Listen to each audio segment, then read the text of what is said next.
Assalamualaikum warahmatullahi wabarakatuh. Perkenalkan, nama saya Fitratul Islamiyah dari Prodi Biologi semester 2 Universitas Bilfat Lamongan.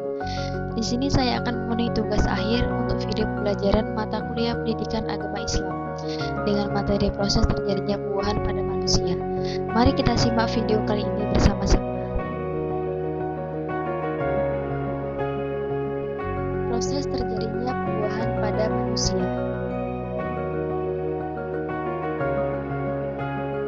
Pengertian embrio. Embrio dalam bahasa Yunani berarti merupakan sel atau organisme yang hidup pada masa di awal pertumbuhan yang tidak bisa bertahan hidup sendiri.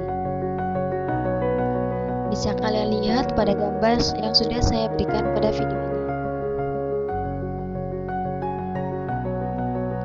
Pertumbuhan dan perkembangan embrio. Manusia terbentuk oleh pertemuan sebuah sel telur atau ovum dengan sebuah sel sperma atau spermatozoa. Pertemuan ini menghasilkan nokta yang disebut zigot. Di dalam perut ibu, zigot lama-kelamaan akan berkembang menjadi janin. 1. Tahapan perkembangan janin trimester pertama. Trimester pertama adalah waktu pembentukan dan perkembangan pesat dari semua sistem dan organ tubuh bayi. A. Bulan pertama. Minggu ke-1 merupakan tahapan perkembangan awal janin. Minggu kedua merupakan pembuahan yang terjadi pada akhir minggu kedua. Minggu ketiga merupakan sel telur yang telah membelah menjadi ratusan akan menempel pada dinding rahim.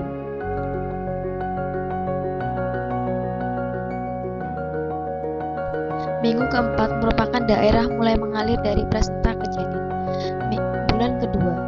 Minggu kelima merupakan embrio diperkirakan berukuran 5-7 mm. Minggu ke-6 merupakan presentase perkembangan embrio sudah lebih besar dibanding dari minggu sebelumnya. Minggu ke-7 merupakan embrio seukuran kuku jari kelingking atau 1 cm. Minggu ke-8 merupakan ukuran embrio mencapai kisaran 2731 mm.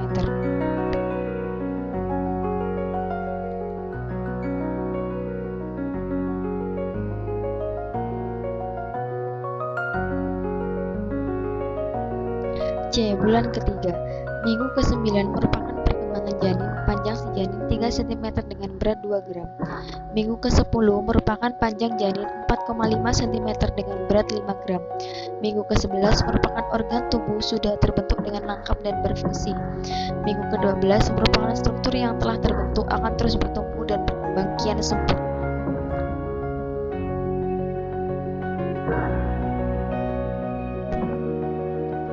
D. Bulan keempat. Minggu ke-13 merupakan panjang janin ditaksir sekitar 65-78 mm dengan berat 20 gram. E. Bulan kelima. Minggu ke-18 merupakan panjang janin 14 cm dengan berat 150 gram. F. Bulan ke-6. Minggu ke-21 merupakan sistem organ tubuh mengalami pematangan fungsi dan perkembangan.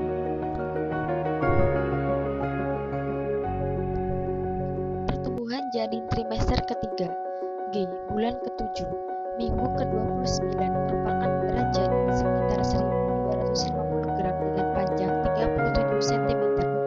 Minggu ke-32 merupakan berat bayi sekitar 1800 sampai 200 gram dengan panjang 42 cm.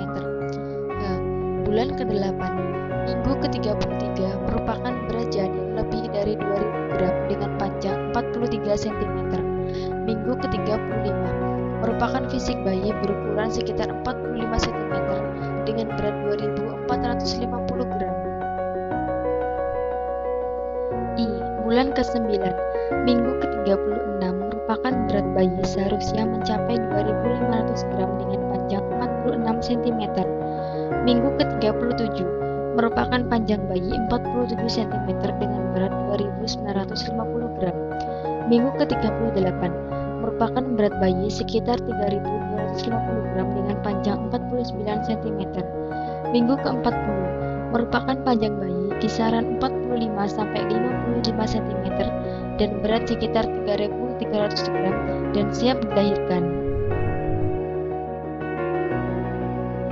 C. Proses reproduksi manusia dalam perspektif Al-Quran dan sains. A. Reproduksi manusia.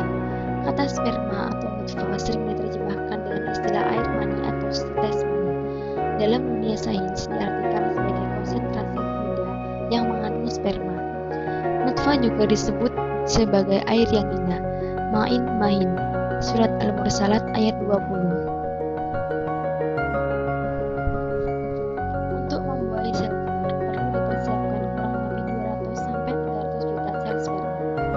Jumlah yang besar ini dibutuhkan karena sebagian besarnya akan mati dalam perjalanan dan relatif sedikit yang berhasil menuju sel telur. Dua buah testis merupakan pabrik kecil ini ternyata memiliki tabung mikroskopis yang jumlahnya mencapai sekitar 1000 tabung dengan total panjang mencapai 500 meter. Tabung-tabung kecil ini disebut tubulus feminiferus atau tabung sperma. Setiap tabung memiliki panjang kira-kira 50 cm. Di dalamnya terdapat sel-sel induk atau spermatogonium yang bertugas membuat sperma.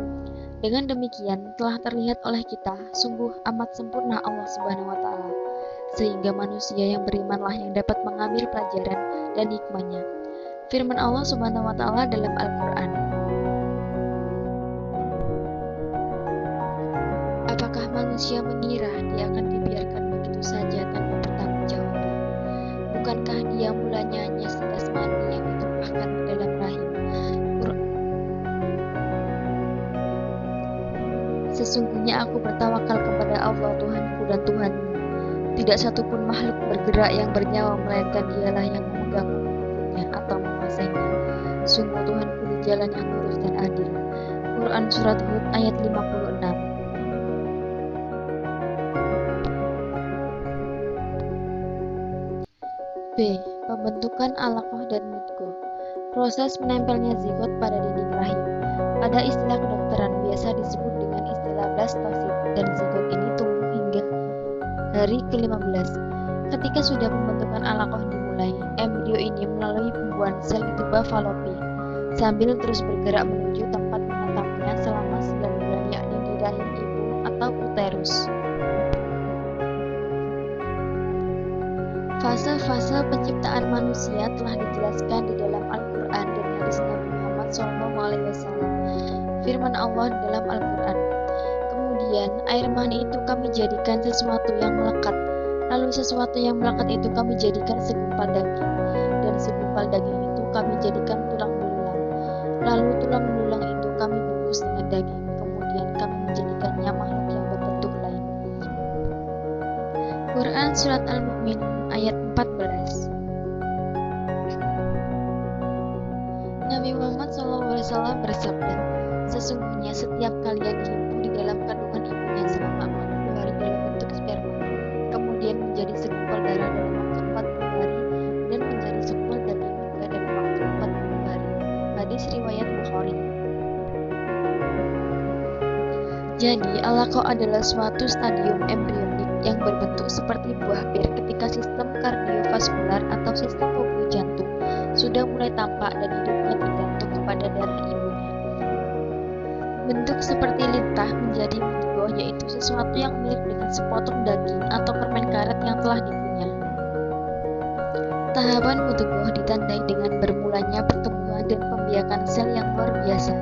Segumpal daging ini terdiri dari sel-sel atau jaringan yang sudah maupun yang belum mengalami diferensiasi, seperti yang digambarkan dalam surat Al-Hajj ayat 5. Wahai manusia, jika kamu meragukan hari kebangkitan, maka sesungguhnya kami telah menjadikan kamu dari tanah, kemudian dari setetes mani, kemudian dari segumpal darah, kemudian dari segumpal daging yang sempurna kejadiannya dan yang tidak sempurna, agar kami jelaskan kepada kamu, dan kami tetapkan dalam rahim menurut kehendak kami sampai waktu yang sudah ditentukan. Kemudian kami keluarkan kamu sebagai bayi, kemudian dengan berangsur-angsur kamu sampai kepada usia dewasa. Dan di antara kamu ada yang diwafatkan, dan ada pula di antara kamu yang dikembalikan sampai usia sangat tua, pikun, sehingga dia tidak mengetahui lagi sesuatu yang telah diketahuinya.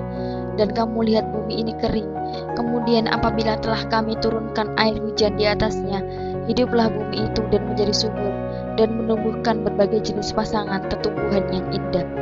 Quran Surat Al-Hajj ayat 5. Sekian, terima kasih. Semoga video ini bermanfaat bagi kita semua.